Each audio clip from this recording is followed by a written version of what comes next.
Olá! Voltando agora com o nosso próximo bloco, nós começamos falando do trâmite recursal.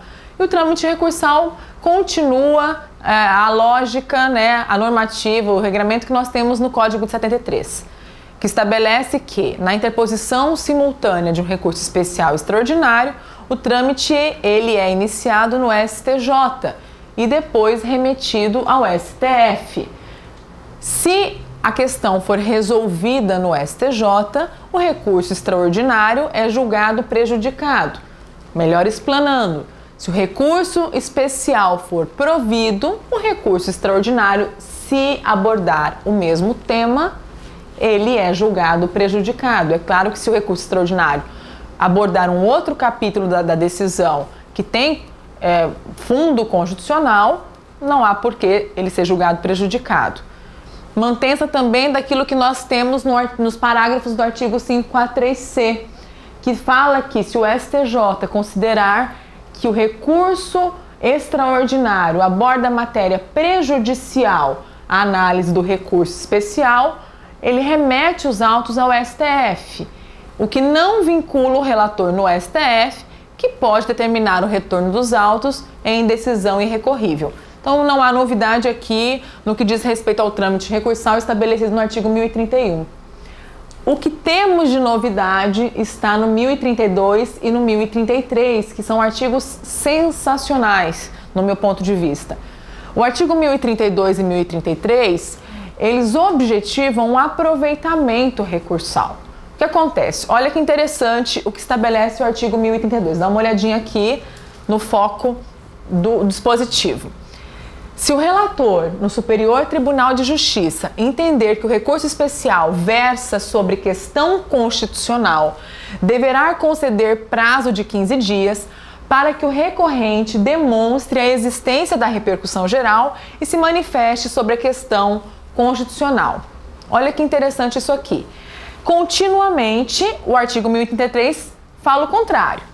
Se o Supremo Tribunal Federal considerar como reflexa ofensa à Constituição, afirmada no recurso extraordinário, por pressupor a revisão da interposição de lei federal ou de tratado, remetê-lo-á ao Superior Tribunal de Justiça para julgamento como recurso especial.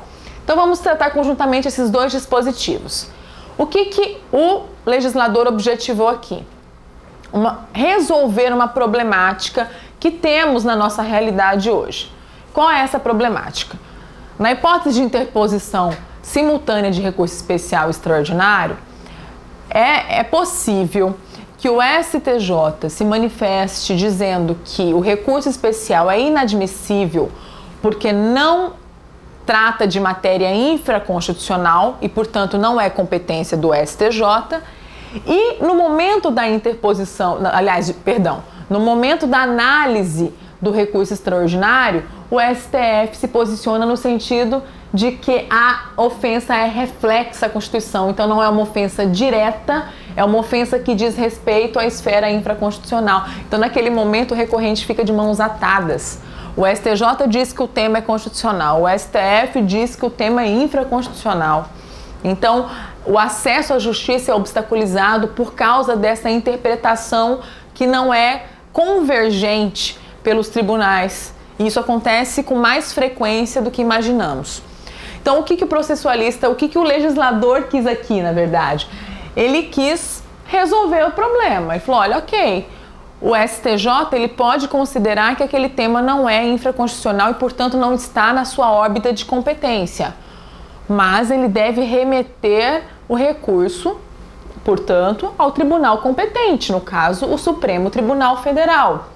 Considerando que o recurso extraordinário possui a especificidade da repercussão geral, então deve ser alegada e demonstrada a repercussão geral da questão constitucional discutida, o que não acontece no recurso especial, abre-se prazo para que a parte peticione e complemente aquele recurso, fundamentando a repercussão geral da questão, para que os autos sejam remetidos ao STF.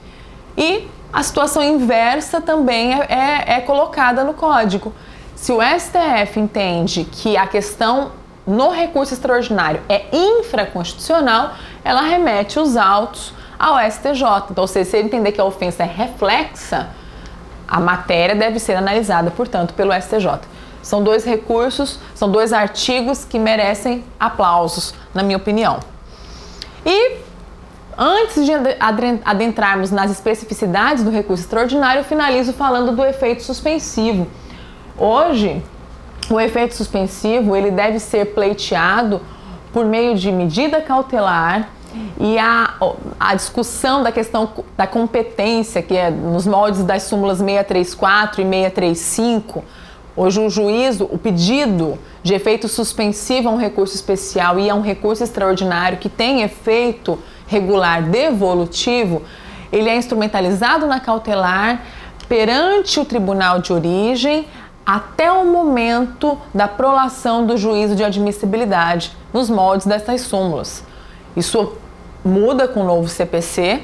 Por quê? Porque esse pedido ele é feito mediante requerimento, especificamente há o direcionamento aqui. Então vejamos o que estabelece o artigo 1029, parágrafo 5º.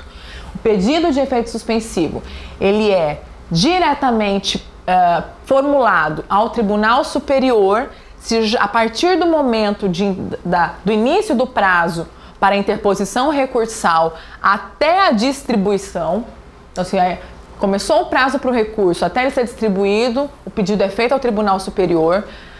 Segunda situação, o pedido é feito ao relator, porque já houve a distribuição do recurso, então já foi fixada a competência aqui, o relator do recurso, e ao presidente ou vice-presidente do tribunal no caso de recurso especial ou extraordinário sobrestado. Então, ou seja, o recurso especial ou extraordinário que estão na sistemática dos repetitivos, dos recursos repetitivos, eles podem ser, sim, objeto de pedido de efeito suspensivo a ser apreciado pelo presidente ou pelo vice-presidente. Então, falamos sobre aqueles pontos mais importantes no que se refere às inovações no recurso especial extraordinário. O que eu abordei aqui sobre recurso especial também diz respeito ao recurso extraordinário. Eu reitero, os temas são tratados conjuntamente no CPC, isso é muito interessante, nos artigos 1029 a 1035. Eu apenas separei o recurso extraordinário porque o recurso extraordinário tem algumas especificidades no trâmite em decorrência da repercussão geral. Vamos começar. Permissivo constitucional. O artigo 105 estabelece as hipóteses de cabimento de um recurso especial. O artigo 102, inciso 3º, estabelece as hipóteses de cabimento de um recurso extraordinário. Compete ao Supremo Tribunal Federal, precipuamente, a guarda da Constituição, cabendo-lhe julgar, mediante recurso extraordinário, as causas decididas em única ou última instância, quando a decisão recorrida. São 4 permissivos. Contrariar dispositivo desta Constituição, declarar a inconstitucionalidade de tratado ou lei federal, julgar válida lei ou ato local contestado em face desta Constituição e julgar válida lei local contestada em face de lei federal. Eu vou retornar aqui o slide anterior só para destacar uma questão que difere do recurso especial. Percebam que não há aqui a limitação de causa decidida pelo tribunal, porque o 105, terceiro é claro quando estabelece causas decididas pelos tribunais de justiça ou pelos TRFs. Aqui não há essa limitação, o que possibilita a interposição de recurso extraordinário em face de decisões proferidas pelas turmas recursais nos juizados especiais.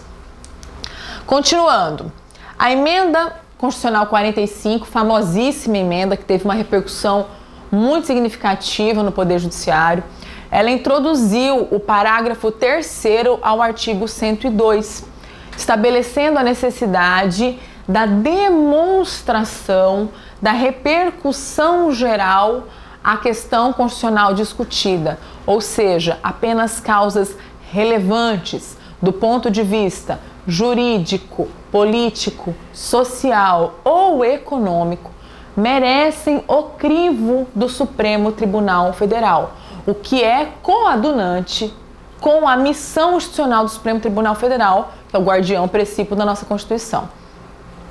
A regulamentação desse parágrafo 3º, percebam que há aqui a lei integradora, né?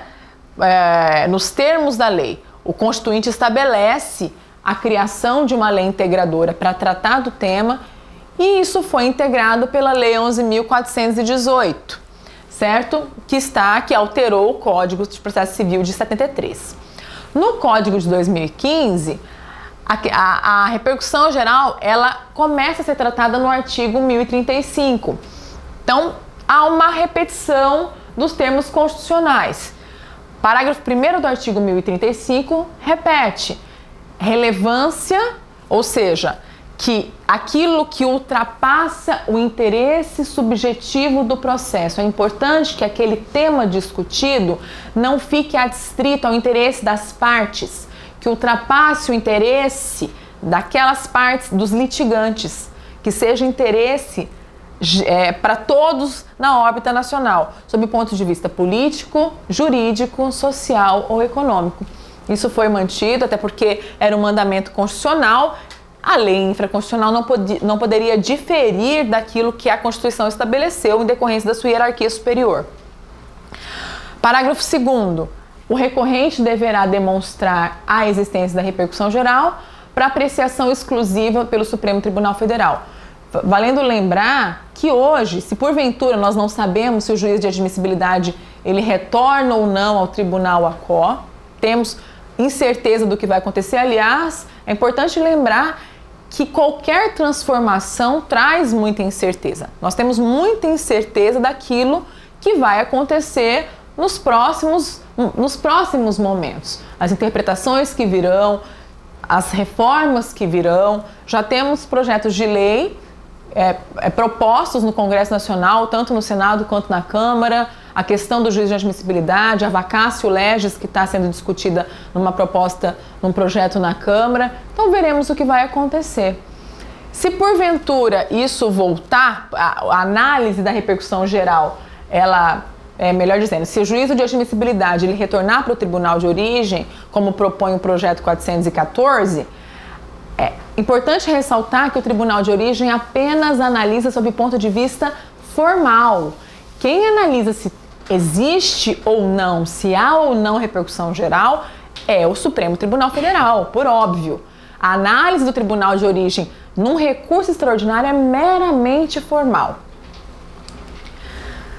Parágrafo 3º do artigo 1035 estabelece uma presunção de repercussão geral, também um mandamento que nós não temos hoje no Código de 73. Estabelece 3 hipóteses: que há repercussão geral presumida sempre que o acórdão contrariar súmula ou jurisprudência dominante do STF, se esse acórdão for proferido em julgamento de repetitivos e o acórdão que reconheceu a inconstitucionalidade de tratado ou lei.